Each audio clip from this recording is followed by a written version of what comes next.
Telugu PMC ప్రేక్షకులకు స్వాగతం. Hi friends, మీరు గనక ఇప్పుడే మా ఛానల్కు వచ్చినట్లయితే మా ఛానల్ని సబ్స్క్రైబ్ చేసుకోండి. సబ్స్క్రైబ్ చేయడంతో పాటు పక్కనే ఉన్న బెల్ ఐకాన్ని క్లిక్ చేయండి.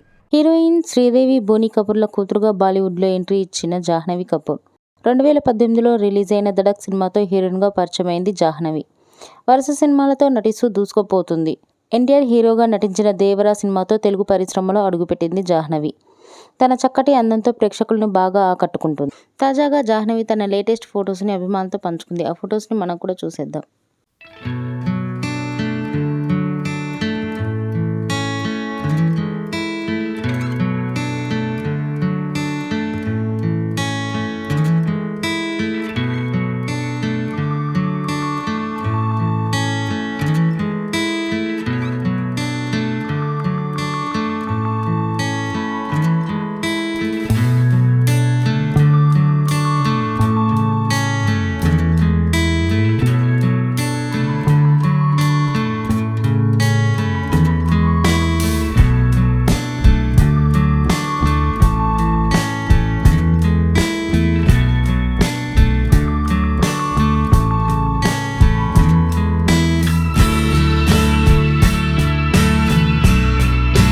ఈ వీడియో మీకు నచ్చినట్లయితే లైక్ చేసి మరిన్ని టాలీవుడ్ లేటెస్ట్ అప్డేట్స్ మిస్ అవ్వకుండా చూడాలంటే తెలుగు పిఎంసి ఛానల్ను సబ్స్క్రైబ్ చేసుకొని పక్కనే ఉన్న బెల్ ఐకాన్ని క్లిక్ చేయండి.